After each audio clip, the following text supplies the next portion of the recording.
श्रीहरये नमः। अथ श्रीमद्भागवते प्रथमस्कन्धे एकादशोऽध्यायः। श्रीहरये नमः। सूत उवाच आनर्तान्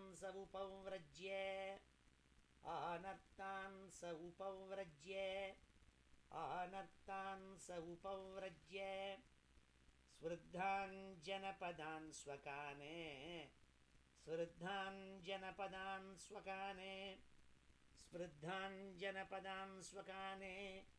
दध्मौ दरवरं तेषाम्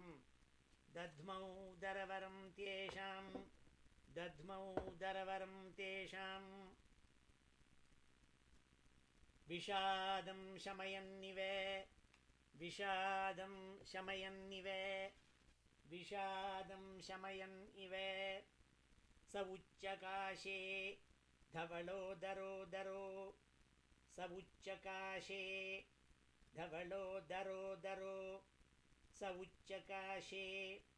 धवलोदरो अपि उरुक्रमस्य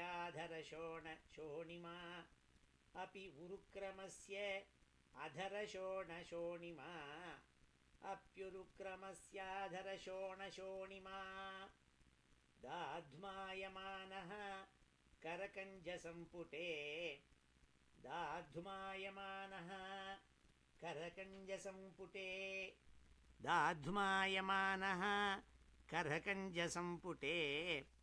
यथाब्जखण्डे कलहंस उत्स्वनः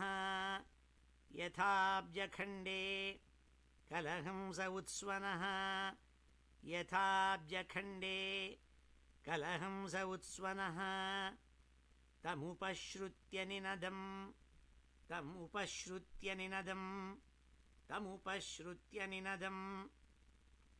जगद्भयभयावहं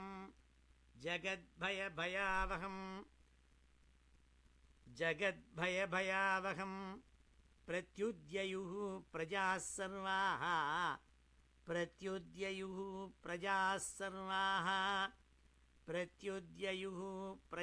सर्वाः भर्तृदर्शनलालसाः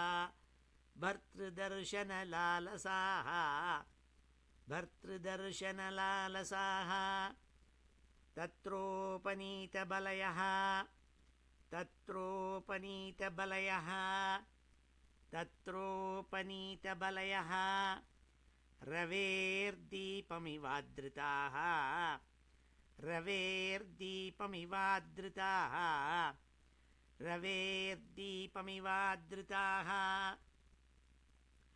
आत्मारामं पूर्णकामं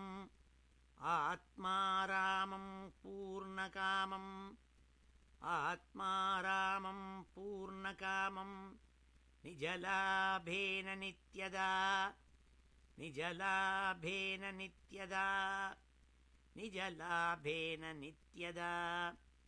प्रीत्युत्फुल्लमुखाः प्रोचुः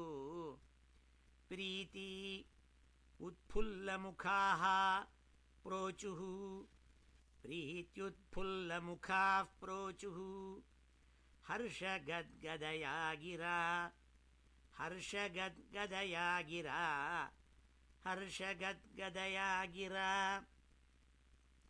पितरं सर्वसुहृदम्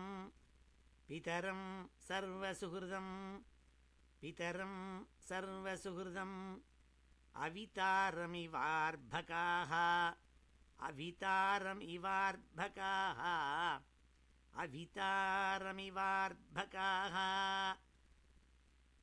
नतास्मते नाथ सदाङ्घ्रिपङ्कजम्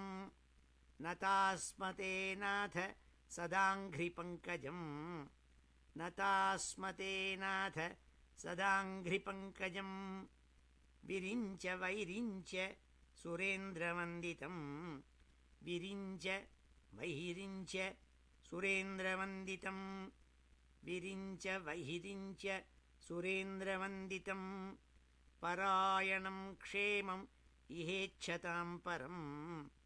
परायणं क्षेमम् इहेच्छतां परम् परायणं क्षेममिहेच्छतां परं न यत्र कालः प्रभवेत् परः प्रभुः न यत्र कालः प्रभवेत् परः प्रभुः न यत्र कालः प्रभवेत् परः प्रभुः भवाय नस्त्वं भव विश्वभावन भवाय नस्त्वं भव विश्वभावन भवाय नस्त्वं भव विश्वभावन त्वमेव माताथ सुहृत्पतिस्पिता त्वमेव माताथ सुहृत्पतिः पिता त्वमेव माताथ सुहृत्पतिः पिता त्वं सद्गुरुः नः परमं च दैवतं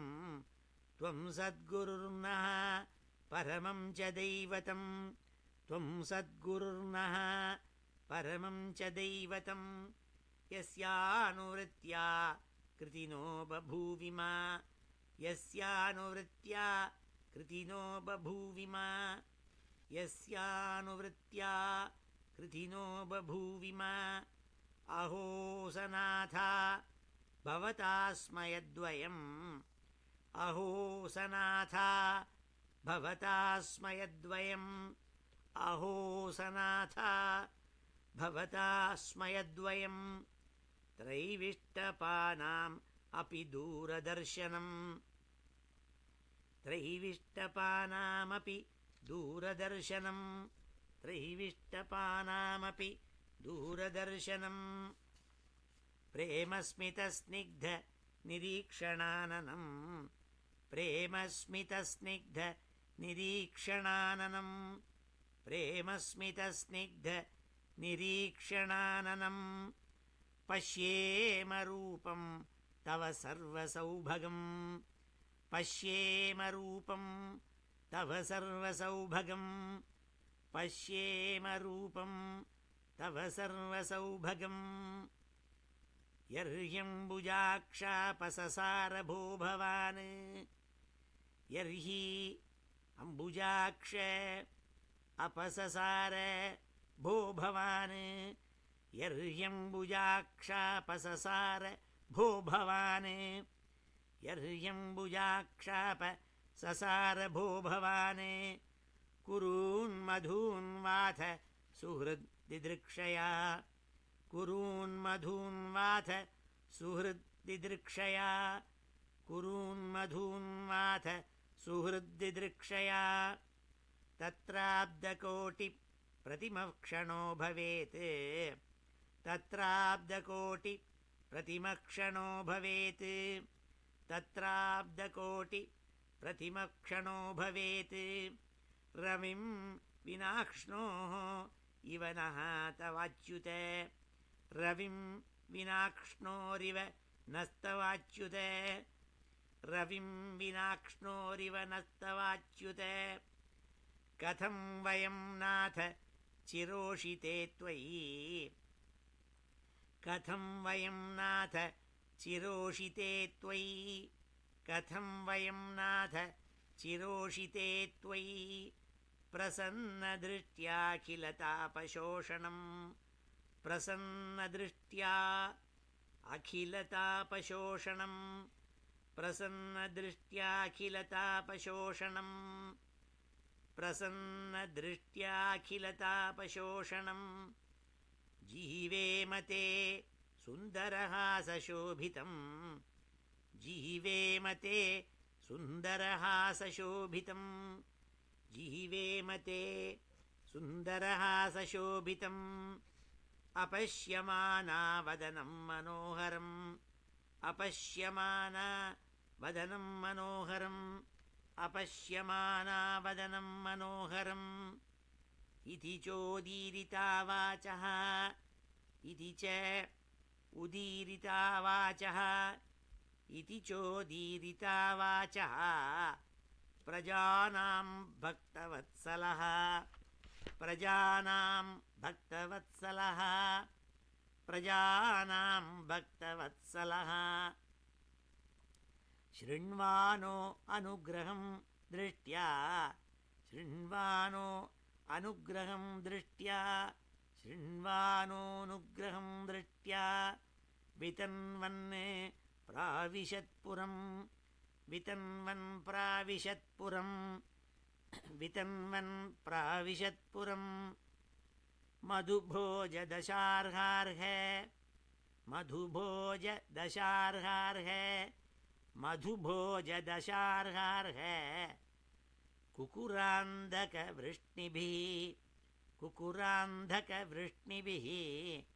कुकुरान्धकवृष्णिभिः आत्मतुल्यबलैर्गुप्ताम्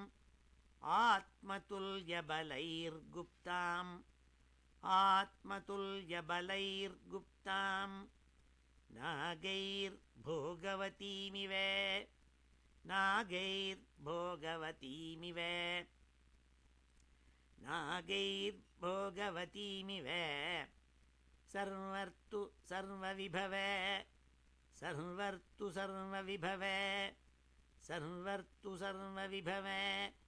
पुण्यवृक्षलताश्रमैः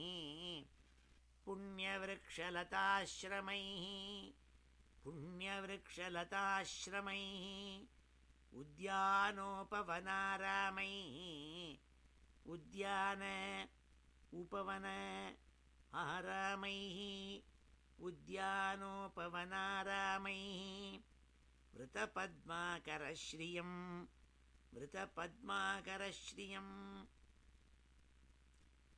वृतपद्माकरश्रियम्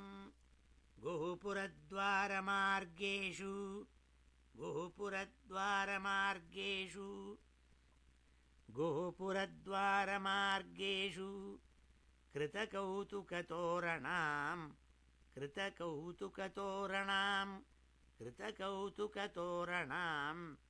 चित्रध्वजपताकाग्रैः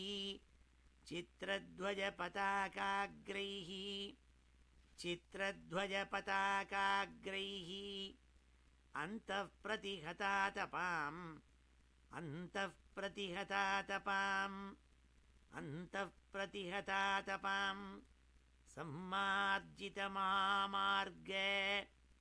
सम्मार्जितमहामार्गे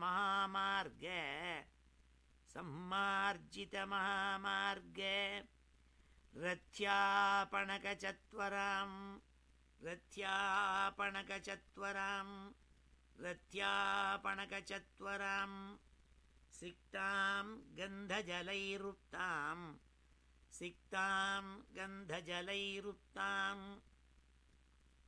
सिक्तां गन्धजलैरुक्ताम् फलपुष्पाक्षताङ्कुरैः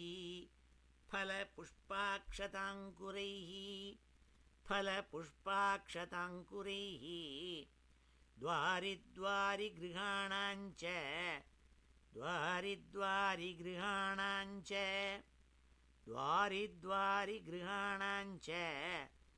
दध्यक्षतफलेक्षुभिः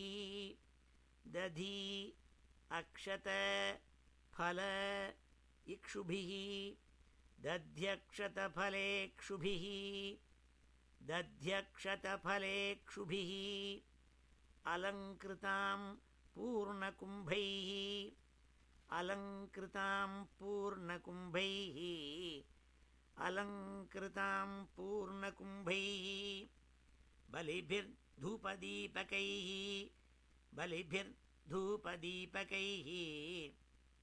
बलिभिर्धूपदीपकैः निशम्य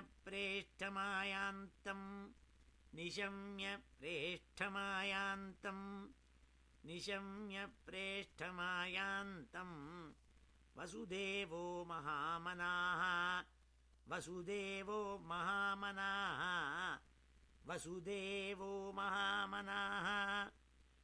अक्रूरश्च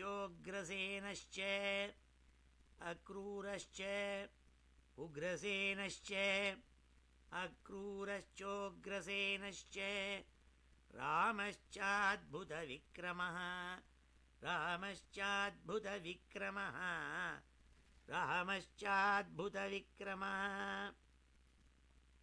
प्रद्युम्नश्चारुदेष्णश्च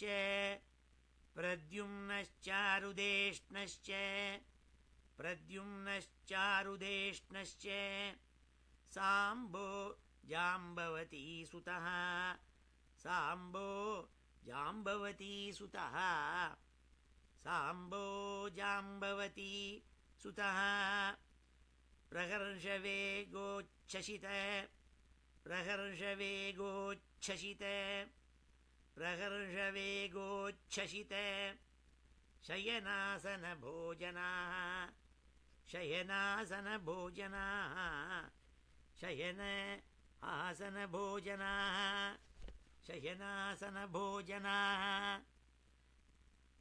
वारणेन्द्रं पुरस्कृत्य वारणेन्द्रं पुरस्कृत्य वारणेन्द्रं पुरस्कृत्य वारणेन्द्रं पुरस्कृत्य ब्राह्मणैः ससुमङ्गलैः ब्राह्मणैः ससुमङ्गलैः ब्राह्मणैः ससुमङ्गलैः शङ्खतूर्यनिनादेन शङ्खतूर्यनिनादेन शङ्खतूर्यनिनादेन शङ्खतूर्यनिनादेन ब्रह्मघोषेण चादृताः ब्रह्मघोषेण चादृताः ब्रह्मघोषेण चादृताः प्रत्युज्जग्मु रथैर्हृष्टाः प्रत्युज्जग्मु रथैर्हृष्टाः प्रत्युज्जग्मु रथैर्हृष्टाः प्रणयागतसाध्वसाः प्रणयागतसाध्वसाः प्रणयागतसाध्वसाः वारमुख्याश्च शतशः वारमुख्याश्च शतशः वारमुख्याश्च शतशः वारमुख्याश्च शतशः यानैस्तद्दर्शनोत्सुकाः यानैस्तद्दर्शनोत्सुकाः यानैस्तद्दर्शनोत्सुकाः लसत्कुण्डलनिर्भात लसत्कुण्डलनिर्भात लसत्कुण्डलनिर्भात कपोलवदनश्रियः कपोलवदनश्रियः कपोलवदनश्रियः कपोलवदनश्रियः नटनर्तकगन्धर्वाः नटनर्तकगन्धर्वाः नटनर्तकगन्धर्वाः सूतमागधवन्दिनः सूतमागधवन्दिनः सूतमागधवन्दिनः गायन्ति चोत्तमश्लोके गायन्ति चोत्तमश्लोके गायन्ति चोत्तमश्लोके चरितान्यद्भुतानि च चरितानि अद्भुतानि च चरितान्यद्भुतानि च भगवांस्तत्र बन्धूनां भगवांस्तत्र बन्धूनां भगवांस्तत्र बन्धूनां पौराणाम् अनुवर्तिनां पौराणाम् अनुवर्तिनां पौराणाम् अनुवर्तिनां यथाविधि उपसंगम्य यथाविध्युपसंगम्य यथाविध्युपसंगम्य सर्वेषां मानमादधे सर्वेषां मानमादधे सर्वेषां मानमादधे प्रह्वाभिवादनाश्लेषे प्रह्वाभिवादनाश्लेषे प्रह्वाभिवादनाश्लेषे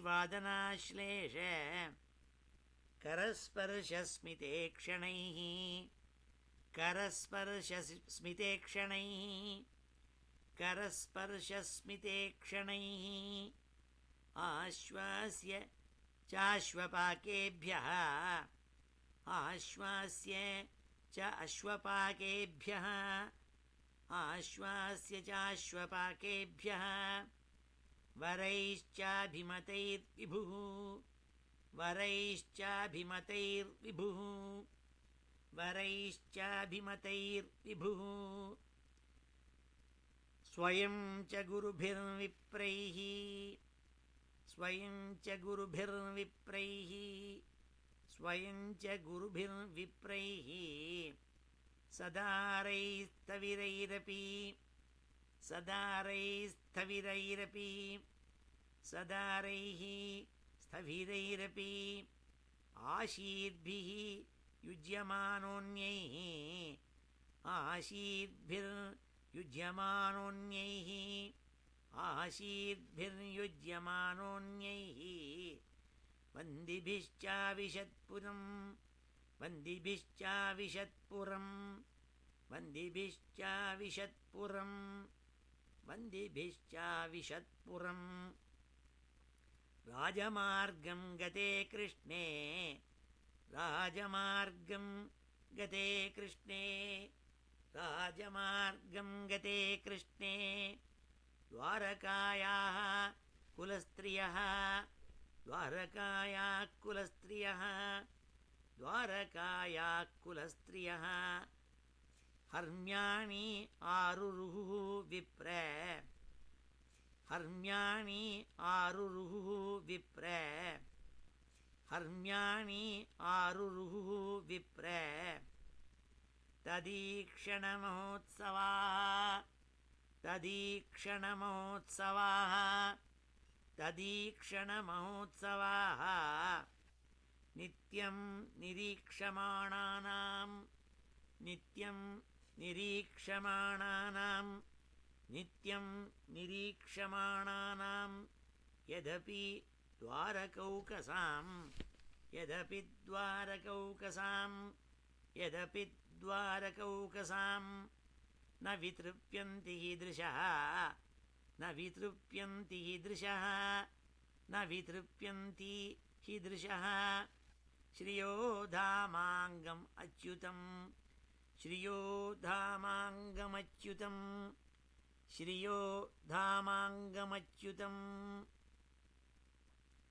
श्रियो निवासो यस्योरः श्रियो निवासो यस्योरः श्रियो निवासो यस्योरः पानपात्रं मुखं दृशां पानपात्रं मुखं दृशां पानपात्रं मुखं दृशां बाहवो लोकपालानां बाहवो लोकपालानां बाहवो लोकपालानां सारङ्गाणां पदाम्बुजं सारङ्गाणां पदाम्बुजं सारङ्गाणां पदाम्बुजं सितातपत्र व्यजनैरुपस्कृतः सितातपत्र व्यजनैरुपस्कृतः सितातपत्र व्यजनैरुपस्कृतः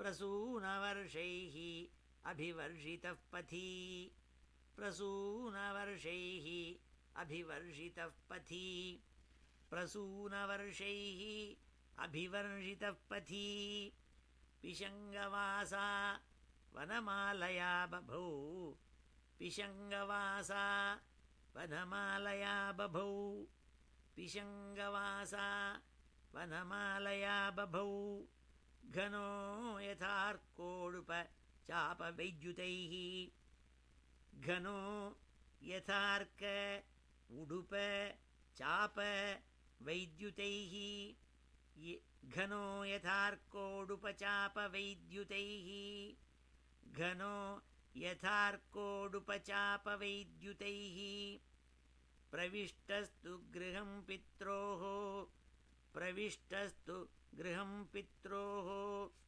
प्रविष्टस्तु गृहं पित्रोः परिष्वक्तः स्वमातृभिः परिष्वक्तः स्वमातृभिः परिष्वक्तः स्वमातृभिः ववन्दे शिरसा सप्त ववन्दे शिरसा सप्त ववन्दे शिरसा सप्त देवकी प्रमुखा मुदा देवकी प्रमुखा मुदा देवकी प्रमुखा मुदा ताः पुत्रम् अङ्कमारोप्य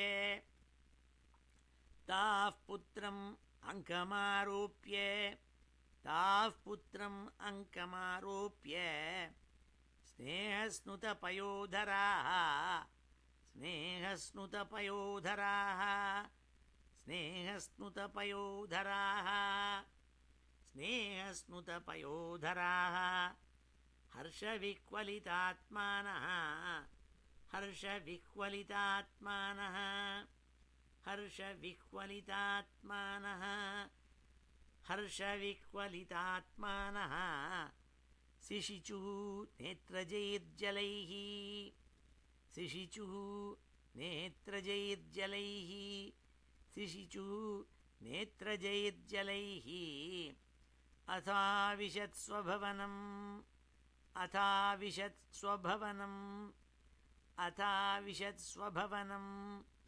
सर्वकाममनुत्तमम् सर्वकाममनुत्तमम् सर्वकामम् अनुत्तमम्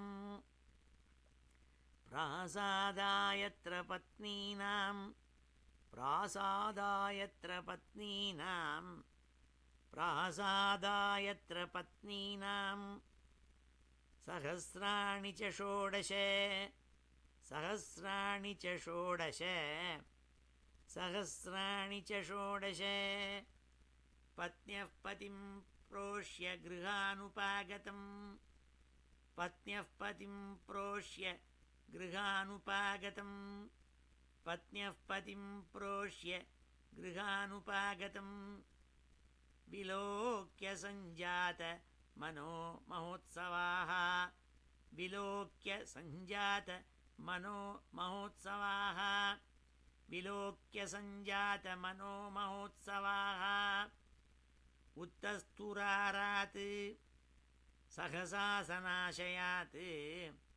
उत्तस्थुरारात् सहसा सनाशयात् उत्तस्थुरारात् सहसा सनाशयात् साकं व्रतैः व्रीडितलोचनाननाः साकं व्रतैः व्रीडितलोचन आननाः साकं व्रतैर्व्रीडितलोचनाननाः तम् आत्मजैः दृष्टिभिरन्तरात्मना तमात्मजैर्दृष्टिभिरन्तरात्मना तमात्मजैर्दृष्टिभिरन्तरात्मना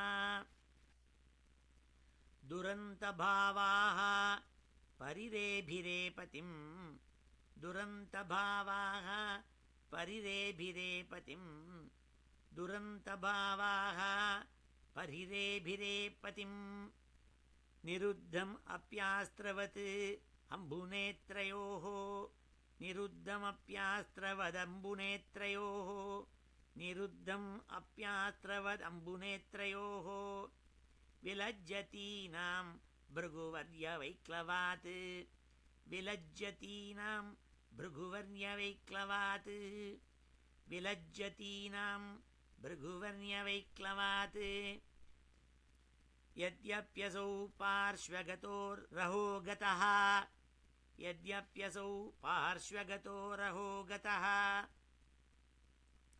यद्यप्यसौ पार्श्वगतो रहो गतः यद्यप्यसौ पार्श्वगतो रहो गतः तथापि तस्याङ्घ्रियुगं नवं नवं तथापि तस्याङ्घ्रियुगं नवं नवं तथापि तस्याङ्घ्रियुगं नवं नवं पदे पदे का विरमेत तत्पदात्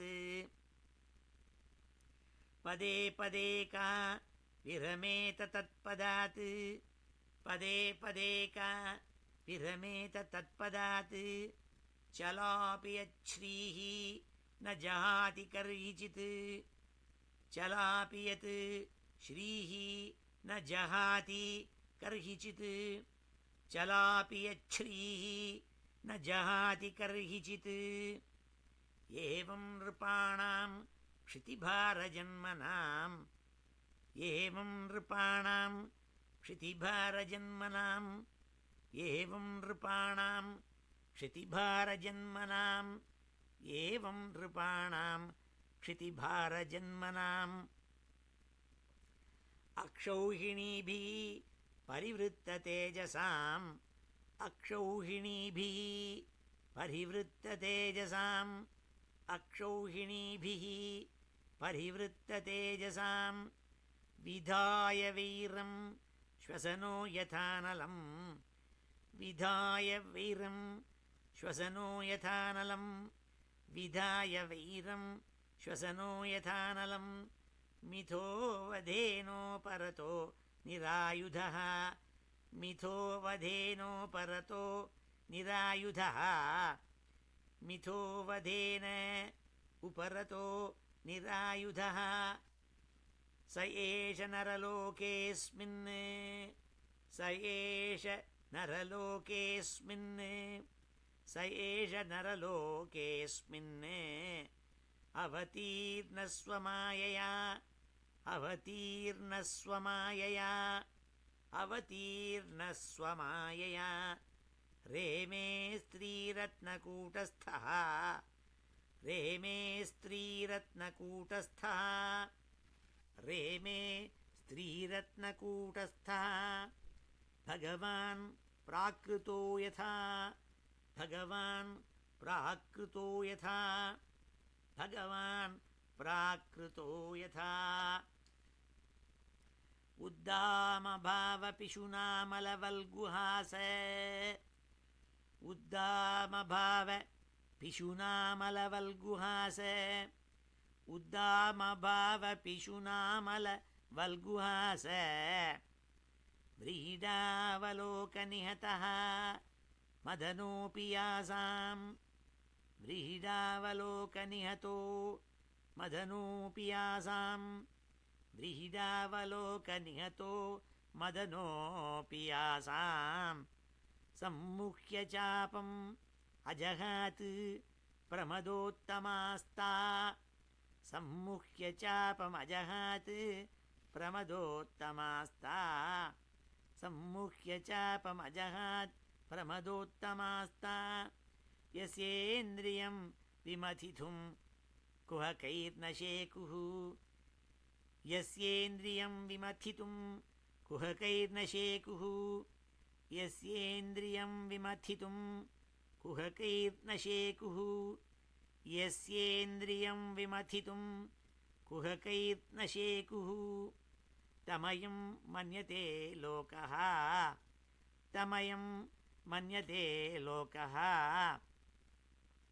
तम् अयं मन्यते लोकः ह्यसङ्गम् अपि सङ्गिनम् ह्यसङ्गम् अपि सङ्गिनम् ह्यसङ्गमपि सङ्गिनम् आत्मौपम्येन मनुजम् आत्मौपम्येन मनुजम् आत्मौपम्येन मनुजम् व्यापृण्वानं यतो अबुधः व्यापृण्वानं यतो बुधः व्यापृण्वानं यतो अबुधः एतदीशनम् ईशस्य एतदीशनम् ईशस्य एतदीशनमीशस्य प्रकृतिस्थोऽपि तद्गुणैः प्रकृतिस्थोऽपि तद्गुणैः प्रकृतिस्थोऽपि तद्गुणैः न युज्यते सदात्मस्थैः न युज्यते सदात्मस्थैः यथा बुद्धिस्तदाश्रया यथा बुद्धिस्तदाश्रया यथा बुद्धिस्तदाश्रया यथा बुद्धिस्तदाश्रया तम्मे निरे अबला मूढाः तम्मे निरे अबला मूढाः तम्मे निरे अबला मूढाः स्त्रैणं चानुव्रतं रहः स्त्रैणं चानुव्रतं रहः स्त्रैणं चानुव्रतं रहः அப்பிரமாணவிதோ பத்துः அப்பிரமாணவிதோ பத்துः அப்பிரமாணவிதோ பத்துः ஈஸ்வரம் மதயோ யதா ஈஸ்வரம் மதயோ யதா ஈஸ்வரம் மதயோ யதா. ஓமிதி ஸ்ரீமத்பாகவதே மகாபுராணே பிரதமஸ்கந்தே श्रीकृष्णद्वारकाप्रवेशो नाम एकादशोऽध्यायः. श्रीहरये नमः. ॐ नमो भगवते वासुदेवाय. श्रीहरये नमः. இன்றைய தினம் ரொம்ப உசித்தியான 11வது அத்தியாயத்துக்குள்ளே துவாரகைக்குள்ளே சுவாமி நுழையிறார். அங்கே எல்லாரும் சுவாமியை வரவேற்கிறாள். இதைத்தான் 2 ஸ்லோகத்தில் ஸ்ரீதர சுவாமி ஒவ்வொரு அத்தியாயத்துக்கும் முதல்ல ஸ்ரீதர வியாக்கியானத்தில் அந்த அத்தியாயத்தினுடைய சுருக்கம் இருக்கும். இந்த 11வது அத்தியாயத்தினுடைய சுருக்கத்தையும் கடலமுடி பெரியவாள் அவளுடைய புஸ்தகத்தில் எழுதியிருக்காள். ராமநாதன் அவள் கிரகத்தில் இருந்த பிராச்சீன புஸ்தகம் அதை எடுத்துன்னு வந்திருக்கேன்னு சொன்னாள். ரொம்ப சந்தோஷம். 11வது அத்தியாயத்தினுடைய சுருக்கத்தை ஸ்ரீதரர் சொல்கிறார் 2 ஸ்லோகத்தில். ஆனர்த்தைः ஸ்தூயமானஸ்ய புரீம் நிர்விஷ்ய பந்துபிः ஏகாதசே ரதிः சம்யக் யாதவேந்திரஸ்ய வர்ண்யதே உத்சவைः உச்சலத் பௌரம் உதஞ்சத்வஜதோரணம் உல்லசத் ரத்னதீபாளி ஸ்வபுரம் பிரபுராவிஷத். ஸ்வபுரம் பிரபுராவிஷத். தன்னோட ஊருக்கு துவாரகைக்கு கிருஷ்ணர் போய் சேர்ந்தாள். பல நாள் ஹஸ்தினாபுரத்தில் பாண்டவாளோடு இருந்துவிட்டாள். பக்தாளை காப்பாற்றணுங்கிறதுக்காகவும் எந்த ஒரு தர்மத்தை ரட்சிக்கணுங்கிறதுக்காக பரம்பொருள் அடிக்கடி அவதாரம் பண்ணுறாள். அப்படி கிருஷ்ணனுடைய அவதாரம் துர்ஜனாளை வதம் பண்ணி துர்ஜன நிகிரகம் சாதுக்களை ரட்சிக்கணுங்கிறதுக்காகவே பிறந்தார். 1 பில்லியன் பீப்புள் வர் அன்னிஹிலேட்டட் இந்த மகாபாரத வார். 1,640,000 பேர் இரத்த விளாராக ஓடித்துங்கிறாள் குருக்ஷேத்திரத்தில். அப்படி எல்லாரையும் கெட்டவாளெல்லாம் வதம் பண்ணி, ஏன்னா சில பேர் வேறு பாஷைக்கு வேறு ஒரு லாங்குவேஜுக்கு அவளுக்கு பதில் தெரியாது. டயலாக்னா டயலாக் சொல்லிட்டு உட்காந்துருக்க வேண்டியதான். இப்போ கூட சமீபத்தில் சில ஸ்மால் கண்ட்ரீஸ், சில துவீபங்களில் பார்க்கலாம், அடிதடி உண்டு தான் அவளுக்கு தெரியும், வேறு ஒரு வழியும் இல்லை. ஏன்னா வேறு பாஷைகள் புரியாது அவளுக்கு. அப்படி இருக்கப்பட்டவாளுக்கு அந்த பாஷையில் பேசினாதான் சரிங்கிறதுக்காக சுவாமிக்கு ஒரு சங்கல்பம்.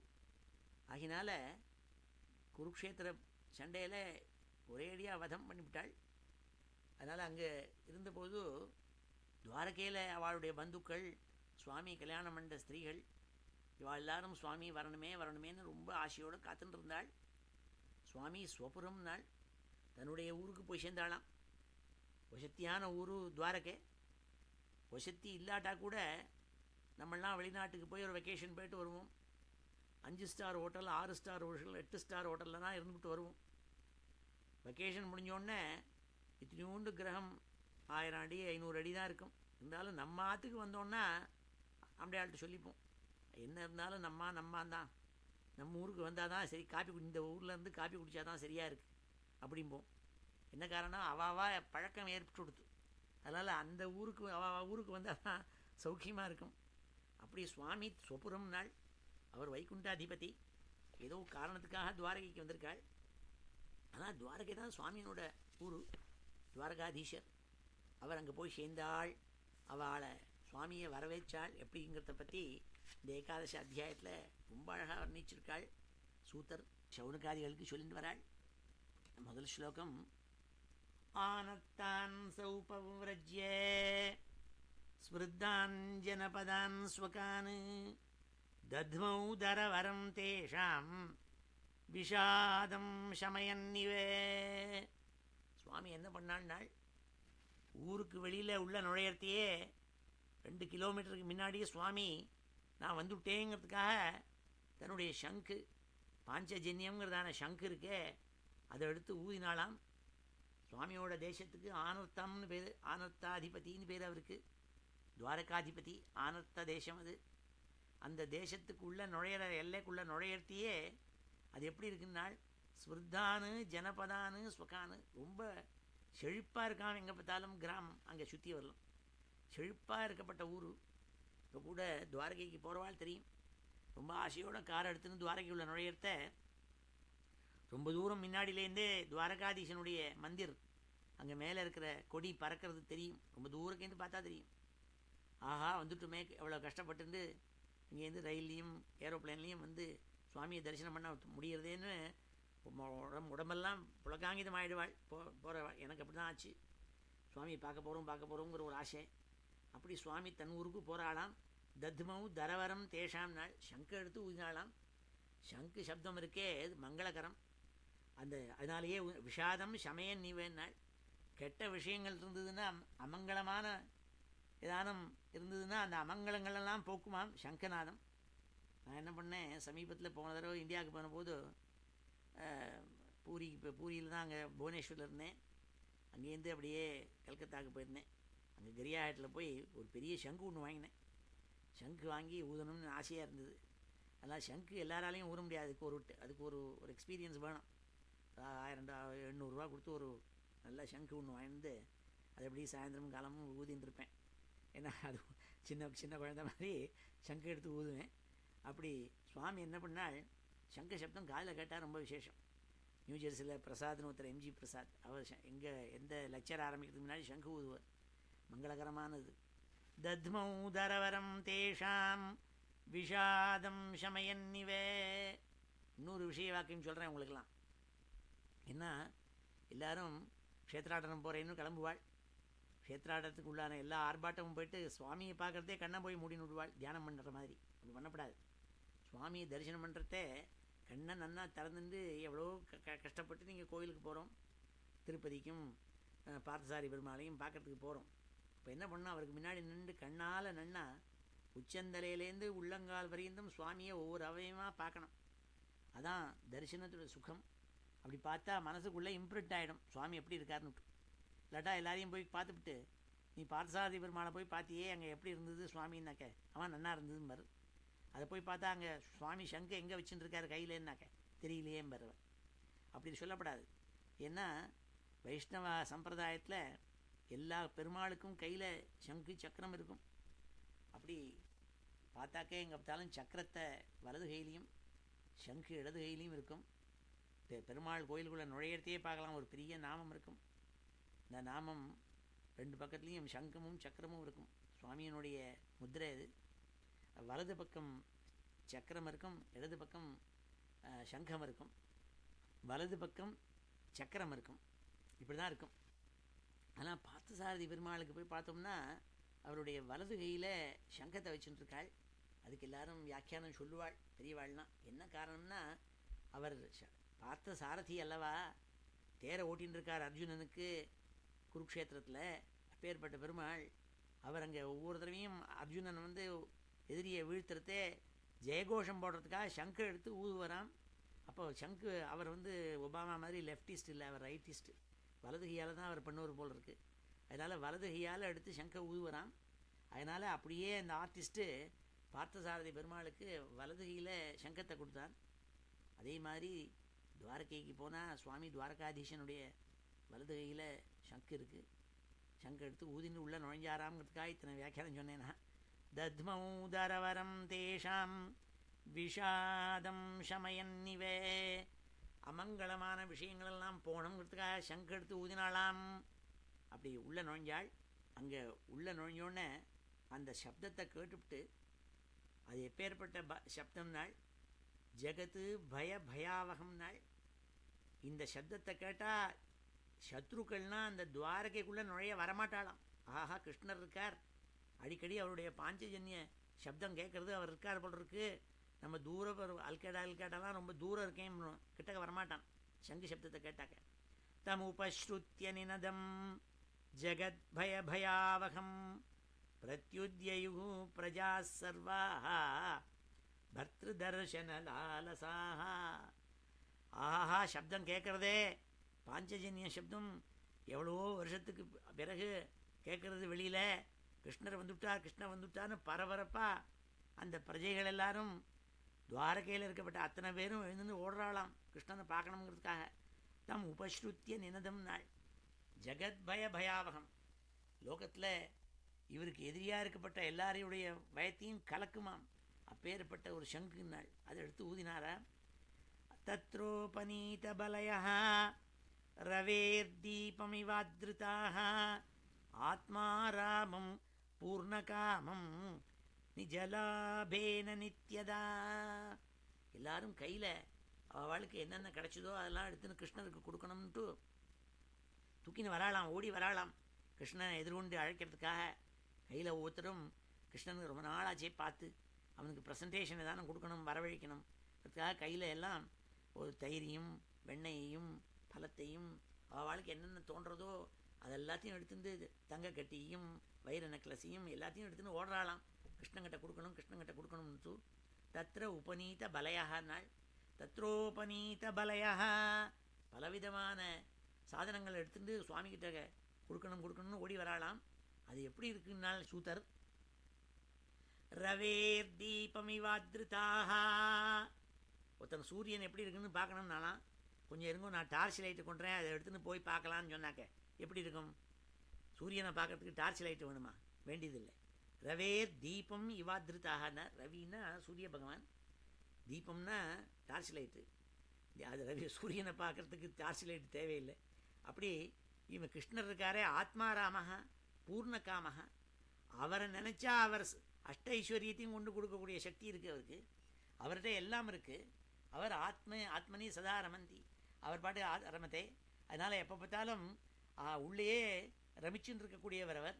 பூர்ணகாமக, எல்லாம் சம்பூர்ண காமக, அவர் எல்லாம் அடைஞ்சு ஆனந்தமாக உள்ள ட்ராங்குலாக இருக்கப்பட்டவர். அவருக்கு என்ன இனிமேல் ப்ரெசன்டேஷன் வேணும்? ஏதோ எடுத்துக்க போகிறார், குழந்தைகள்லாம் கொடுக்குறாளேன்னு எடுத்துக்க போகிறாள். ஆத்மாராமம் பூர்ணகாமம் நிஜலாபேன நித்யதா. நிஜலாபேன நித்யதா நாள். அவள் கொண்டு வரதெல்லாம் நல்லா உழைச்சி நல்ல நேர்மையான வழியில் ஒயிட் மணியில் வாங்கின சாதனங்களாம். நிஜலாபேன நித்யதான. சும்மானும் ஏனும் துஷ்பிரயோகம் பண்ணி கெட்ட வழியில் நிறையா கமர்ஸ் பண்ணி ஒரேடியாக மில்லியனாக பண்ணிவிட்டு பிளாக் மணியை வச்சுட்டு அப்புறம் மகாபாவமாக இருக்கேன்னு சொல்லிவிட்டு நான் கோவில் கட்டுறேன்னு ஆரம்பித்தா அது பிரயோஜனம் இல்லையா. நல்ல கடுமையாக உழைச்சி நெற்றி வேர்வை நிலத்தில் விழ அதில் கரெக்டாக டாக்ஸி கீஸு கட்டிவிட்டு ஒழுங்காக ஆர்ஜிதமான, அதனால தான் நிஜ கர்ம உபாத்தம் வித்தம் நாள் ஆச்சாரியால். நல்ல நிஜன்னார், பொய்யா ஃப்ராடெல்லாம் பண்ணாதேப்பா, சும்மா உட்காந்துட்டு இப்படி ஷார்ட்டுக்கு இது பண்ணிட்டு பணம் பண்ணிவிட்டேன்னு சொல்லிவிட்டு அப்புறம் நான் 2 மில்லியன் கொடுத்தேன்னா அது பிரயோஜனம் இல்லை. நிஜலாபேன நித்யதான் நாள். ஒருங்க எல்லாமே நம்ம புராணம் வாசிக்கிறதுனுடைய காரணமே என்னென்னா இதுலேருந்து ஏதானும் கொஞ்சோண்டு நமக்கு நல்லது தெரியுமோன்னு பார்க்குறதுக்கு தான், வேறு ஒன்றும் இல்லை. நிஜலாபேன நித்யதா பிரீத்யுத்புல்லமுகாः प्रोचुः हर्षगद्गदया गिरा पितरं सर्वसूर्धम् अभितारमिवार्भकाः. எல்லாரும் பிரீத்தி உத்புல்ல முகாஹான்னாள். இதனால் மூஞ்சியெல்லாம் ஒரேடியாக சுருங்கி போயிருந்தது. ஏன்னா கிருஷ்ணனை பார்க்காதனாலையும், ஏன்னா துவாரகையில் கிருஷ்ணன் இல்லாமல் இருந்துருந்தாள். அதை இப்போது அவள் கிருஷ்ணன் வரான்னு தோணுன்னே அப்படியே விகசிச்சு போச்சாம் எல்லாருடைய முகம் ஆனந்தத்தினால. புரோச்சுகு சொன்னாலாம், ஹர்ஷ கத்கதையாகிறானாள். அவளுக்கு வாயால் என்னத்தை சொல்கிறதுன்னு முடியலையாம், தொண்டை அடைக்கிறது, எனக்கு சொல்லு வரமாட்டேங்கிறது வாயிலேருந்து. அப்போ பேசுகிறாளாம். என்ன பேசுகிறான்னாள்? நதாஸ்மதே நாத சதாங்கிரி பங்கஜம் விரிஞ்ச வைரிஞ்சிய சுரேந்திரவந்திதம் பராயணம் க்ஷேமம் ஏச்சதாம் பரம் நயத்ர காலஹ பிரபவேத் பரப்பிரபு. அழகான ஸ்லோகங்கள் இதெல்லாம். நதாஸ்மதே நாத, எல்லாரும் சொல்கிறாளாம், சதா அங்கிரி பங்கஜம், ஹே கிருஷ்ணா, உன்னுடைய தாமரைப்பூ மாதிரியான கால்களுக்கு நமஸ்காரம் பண்ணுறோம் நாங்கள்லாம். அது எப்பேற்பட்ட தாமரைப்பூ மாதிரியான உன்னுடைய பாதங்கள் தெரியுமா? வைரிஞ்ச, சாக்ஷாத் பிரம்மா தினமும் துளசி எடுத்து உன் கால்களில் போட்டு அர்ச்சிக்கிறாளே, அப்பேற்பட்ட பாதம். வைரிஞ்சியா, வைரிஞ்சியானா சனகாதிகள். இந்த பிரம்மா படைச்ச 4 சனக சனந்த சனாதன சனசுஜாதாள்னு சனகாதிகள் 4 பேர் எப்போதும் சின்ன குழந்தை ரூபத்தில் இருப்பாள். அவள் எப்போதும் சுவாமியை துளசியை போட்டு ஆராதனை பண்ணுறாளாம். சுரேந்திர வந்திதம். இந்திரன் அத்தனை பணக்காரன் இருந்தாலும் காலம்புற எழுந்தோன்னு சுவாமிக்கு போய் ஒரு புஷ்பத்தை போட்டு ஆராதனை பண்ணுனான் மனசால. அப்படி வந்தித்தம் அப்பேற்பட்டவனுடைய சரணங்கள் இருக்கே, பாத சரண கமலங்கள் இருக்கே, அதுக்கு நாங்கள்லாம் நமஸ்காரம் பண்ணுறோம். நாள் எதுக்கு நாள் பராயணம் க்ஷேமம். நீ நிறையா எங்களுக்கு ஐஸ்வர்யத்தை கொடுத்துட்டே, அதுக்கு பேர் யோகம்னு பேர். யோகம்னா ஐஸ்வர்யத்தை கொடுக்கறது, வாங்கிக்கிறது. அந்த ஐஸ்வர்யத்தை நன்னா அசடு இல்லாமல் சமத்தா வச்சுக்கணுமே, அதுக்கு க்ஷேமம்னு பேர். பராயணம் க்ஷேமம் நாள் ரொம்ப சூப்பர் க்ஷேமம் அப்படின்னு அர்த்தம். நல்ல சக்தியான க்ஷேமம். அந்த க்ஷேமம் எங்கே இருக்கணும்னாள், நிறையா தபஸ் பண்ணிவிட்டு நீங்கள்லாம் இறந்து போன பிறகு வைகுண்டத்தில் க்ஷேமம் கிடைக்கணும்னா பிரயோஜனம் இல்லை. இகவேவ நாள் அமுத்திரம் இல்லை, அமுத்திரச்ச டூ. அமுத்திரம்னா இதுக்கு அப்புறம்னு அர்த்தம். அடுத்து டிக்கெட்டு வாங்கிட்டு வேறு ஊருக்கு போகிறோமே எல்லாரும், அந்த ஊர்லேயும் நல்லது தான் நடக்க போகிறது. ஆனால் டிக்கெட்டை வாங்கிட்டு அந்த ஊருக்கு போகிறதுக்கு முன்னாடி இங்கேயே கூட சௌக்கியமாக இருக்கணும்னு நம்ம விரும்பணும். ஏன்னா இங்கே எல்லாம் பகவான் கொடுத்துருக்கார். அழகான மரங்கள், அழகான ஹைவேஸு, அழகான காரு, அழகான வீடு, அழகான பந்து ஜனங்கள், இப்படி எல்லாமே நன்னா இருக்குது. நல்ல காற்று இருக்குது. இதெல்லாம் போய் கெடுத்துண்டு எங்கே பார்த்தாலும் ஒரேடியாக பொல்யூஷனை உண்டாக்கிண்டு தண்ணி இல்லாமல் இல்லை இல்லாமல் எங்கே பார்த்தாலும் நாற்றம் அடிச்சுட்டு அப்படிலாம் இருக்கக்கூடாது. நல்லா இங்கேயே சௌக்கியமாக வச்சுக்க தெரியணும்.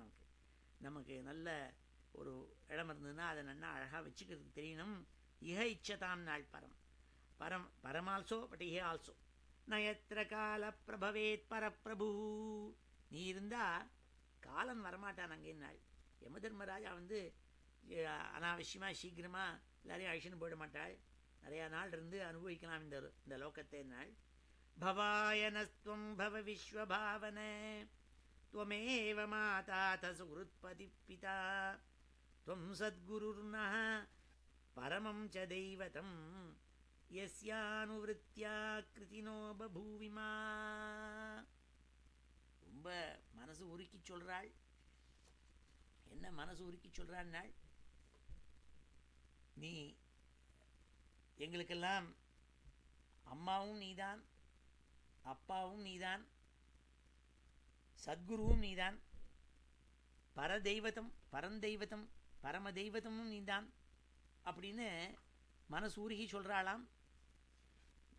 நதாஸ்மதே நாத சதாங்கிரி பங்கஜம் விரிஞ்ச வைரிஞ்சியः சுரேந்திர வந்திதம் பராயணம் க்ஷேமம் இஹேச்சதாம் பரம் நயத்ர கால பிரபவேத் பரப்பிரபு. விரிஞ்ச வைரிஞ்சிய சுரேந்திர வந்திதம் நாள். இத்தனை பேர் உன் கால்களை போய் எப்போதும் யோகிகள்னால் சுவாமியோட காலை பிடிச்சிப்பாளாம். அதனால்தான் யோகீந்திராணாம் துவத் அங்கேஷு அதிக சுமதுரம் பக்திபாஜாம் நிவாசக நாள். முக்திபாஜாம் நிவாசா பக்திபாஜாம் நிவாசா. இந்த சுவாமியோட கால்கள் அப்படி வசத்தியான கால்கள், பாத மூலம் இருக்கே, அதுதான் பக்தாள்லாம் விரும்புவாளாம். அந்த பாதங்களை போய் சொல்கிறாள். இங்கே அழகாக அங்கே துவாரகையில் இருக்கப்பட்ட ஜனங்கள்லாம் மனசூர்கி போய் சுவாமியை பிரார்த்திக்கிறாள். பவாயனஸ்துவம் பவ விஸ்வபாவனே त्वमेव माता सुहृत्पति पिता. நீந்தான் எங்களுக்கு அப்பா, நீந்தான் எங்களுக்கு அம்மாவும் நீந்தான், குருவும் நீந்தான் நாள். பவாயனஸ்துவம் பவ விஸ்வபாவனே त्वमेव माता सुहृत्पति पिता त्वं सद्गुरुः नः परमं च दैवतं यस्यानुवृत्त्या कृतिनो बभूविमा. अहो सनाथा भवता स्म यद्वयं त्रैविष्टपानामपि दूरदर्शनं. திரிவிஷ்டபம்னா இந்திரலோகம்னு அர்த்தம். திரைவிஷ்டபானாம், இந்திரலோகத்தில் இருக்கிற இந்திராதி தேவதைகள் இருக்காளே, அவளுக்கு கூட துர்லபமாச்சே உன்னுடைய தரிசனம். அவள் கூட கியூ வரிசையில் நிற்கிறாளாம். சுவாமியை பார்க்கணும்னுட்டு ஸ்பெஷல் டிக்கெட் வாங்கிட்டு கிடைக்கலையாம். அப்பேற்பட்ட ஒன்றை இன்றைக்கி நாங்கள்லாம் பார்க்குறோமே. ஹே கிருஷ்ணா, ரொம்ப எங்களுடைய நமஸ்காரத்தை வாங்கிக்கணும்னா பிரேமஸ்மித ஸ்னிக்த நிரீக்ஷணானனம் பஷ்யேம ரூபம் தவ சர்வ சௌபகம் யர்ஹி அம்புஜாக்ஷாபசசார போ பவான் குரூன் மதூன் மாத சுஹுருத்தி திருக்ஷயா தத்ராப்தகோட்டி பிரதிமக்ஷணோ பவேத் ரவிம் வினாக்ஷ்ணோரிவ நஸ்தவாச்சுதே சொல்கிறாள். அப்பா, ஏ அம்புஜாக்ஷா, தாமரப்பூ போன்ற கண்களை உடைய ஹே கிருஷ்ணா, உன்னை இத்தனை நாள் நாங்கள் பார்க்காம போயிட்டோம். தத்திர அப்தகோட்டி பிரதிமஹா க்ஷணா பவேத்துன்னாள். உனக்கு உன்னை பார்த்துட்டு இருந்தா எப்படி இருக்குன்னாள், கோடி வருஷங்கள் ஒரு க்ஷணம் மாதிரி போய்டுறதான் சுவாமியை. க்ஷணமும் பவேத்துன்னாள். சுவாமியை கோடி வருஷங்கள் பார்த்துருந்தா கூட ஒரு க்ஷணத்தில் முடிஞ்சு போயிட்ட மாதிரி இருக்கேங்கிறாளாம். அவ்வளோ வேகமாக போய்டுறதான். ஏன்னா அந்த அந்த அருமை பார்த்துட்டே இருக்கணும்னு தோன்றது அவளுக்கு. ரவிம் வினா, எப்படி ஒரு மனுஷனுக்கு சூரிய வெளிச்சம் இல்லாட்டா கண்ணு தெரியாதோ, ஏன்னா சூரியனால் நம்ம எல்லாத்தையும் பார்க்க முடியறது. அப்படி நீ இல்லைன்னா நாங்கள்லாம் என்னத்தை பார்க்க முடியுங்கிறதா சொல்கிறாள். கதம் பயம் நாத சிரோஷிதே த்வயி பிரசன்ன திருஷ்டியா கில தாபசோஷணம் ஜீவே மதே சுந்தரஹா சசோபிதம் அபஷ்யமானா வதனம் மனோகரம். உன்னுடைய மனோகரமான வதனத்தை நாங்கள் பார்க்காம இத்தனை நாள் சிரமப்பட்டு விட்டுமே அப்படின்னு இதிச்ச உதீரிதா வாச்சகா பிரஜானாம் பக்தவத்சலஹா. இப்படி பல வார்த்தைகள்னால சுவாமியை ஸ்தோத்திரம் பண்ணி தங்களுடைய ஹிருதயத்தில் இருக்கப்பட்ட எல்லாத்தையும் கொட்டினாலாம் துவாரகாபுர வாசிகள்லாம். அதை சுவாமி என்ன பண்ணாள்னாள், இத்தனையும் கேட்டுண்டாள். இதவா சொன்ன அத்தனையும் சுவாமி கிட்டக்க அவள் மனசில் இருக்கிறதனா சொன்னாள் இல்லையா. ஆஹா, இத்தனை நாள் பார்க்காம போயிட்டுமே கிருஷ்ணான்ட்டு அது அத்தனையும் கேட்டுண்டாளாம். கேட்டுட்டு என்ன பண்ணாள்னாள், கோட்டிக்கணக்கான ஜனங்கள் இருக்கிறத ஒவ்வொருத்தையும் பேச முடியுமா? பேச முடியாது. அதனால் என்ன பண்ணினாள்னாள், ஸ்ருண்வானஹா அனுகிரகம் திருஷ்டியா அனுகிரகம் நாள். பெரிய மகாபரிவாள் போய் பார்க்கணும்னா பெரிய கோவில் ஒரே க்யூ இருந்தாக்க எல்லாரையும் பார்த்து பேச முடியாதவா. இப்படி தூரக்கேந்து கையால் அப்படிம்பாள். அப்படி திருஷ்டினால் பூத்தகா, திருஷ்டினால் ஒரு அனுகிரகம் கொடுத்துருவாள். சக்ஷு தீட்சேன்னு பேர் இருக்கு. தீட்சை பண்ணுறதுல ஸ்பர்ஷம் தொடர்றது, சக்ஷு கண்ணால் அப்படி பார்த்து தரிசனம் பண்ணால் போகிறோம். அவளை நம்ம தரிசனம் பண்ணணும், அவளால் நம்ம மேலே ஒரு கட்டாட்சம் விழணும். இது ரெண்டும் இதுக்கு தீட்சை பேர். அனுகிரகம் திருஷ்டியா நாள். ஸ்ரண்வானஹா, கேட்டதெல்லாம் கேட்டுவிட்டு விதன்வத் பிராவிஷத்புரம் விதன்வன்னு பிராவிஷத்புரம் உள்ள நுழைஞ்சாள் கிருஷ்ணர் துவாரகைக்குள்ளே. அங்கே யார்னா வந்திருந்தாள் நாள் அந்த துவாரகையில். மதுபோஜ தசார்ஹார குகுராந்தக விருஷ்ணிபிஹி, இவளுடைய பந்துக்கள் அத்தனை பேரும் அங்கே இருக்காளாம். இவருக்கு ஈடா பலம் இருக்கப்பட்டவாள். ஆத்மதுல்ய பலைர் குப்தாம் நாகைத் போகவதீமிவே உள்ள நுழைஞ்சாள். நாகலோகத்தில் எப்படி இருப்பாளோ அப்படி அவ்வளோ பராக்கிரமசாலிகள். ஆத்மதுல்ய பலைஹி நாள். அந்த துவாரகாபுரியில் இருக்கப்பட்ட அத்தனை பேருமே பராக்கிரமசாலிகள் சுவாமி மாதிரி. அப்படி அதை ரட்சிச்சுருக்காள் துவாரகையே. அதுக்குள்ளே நுழைஞ்சாலாம். அங்கே எப்படி இருக்குன்னாள், சர்வர்த்து சர்வ விபவ புண்ணிய விருக்ஷ லதாசிரமை புண்ணிய விருக்ஷ லதா ஆசிரமைனாள். அழகாக ஆசிரமங்கள் பலது இருக்குது. சுத்திவல்லம் அழகாக இருக்குது இந்த பட்டணம். ஏன்னா துவாரகை கேபிட்டலோ இல்லையோ, கேபிட்டல் அழகான உத்தியானம் உபவனம் ஆராமம் இப்படி எல்லாம் இருக்கான். புஷ்பத்தெல்லாம் வச்சுட்டுருக்கிறது உத்தியானம். உபவனம்ங்கிறது பழங்கள்லாம் இருந்ததுன்னா, செடி கொடிகள் இருந்ததுன்னா பழங்களை கொடுக்கக்கூடியதுன்னா உபவனம். ஆராமை நல்லா விளையாடுறதுக்கு ஒரு நல்ல இதெல்லாம் போட்டிருக்கோம், ஸ்விங் செட்டெல்லாம் போட்டிருக்கோம், அது ஆராமைகி. இப்படி நிறையா பார்க்குகள்லாம் இருக்கான் அந்த துவாரகையில். அதுக்குள்ளே நுழைஞ்சாள். விருத பத்மாகரஸ்ரீயம், நிறையா லேக்ஸ் எல்லாம் இருக்காங்க. ஒரேடியாக லேக்ஸ்லாம் தாமரைப்பூக்கள்லாம் அழகாக போட்டிருக்காள். ரொம்ப அழகாக ஜோடிச்சு வச்சுருக்கு தாமரைப்பூக்கள்லாம் இருக்கப்பட்ட லேக்ஸ் அதெல்லாம் இருக்குது.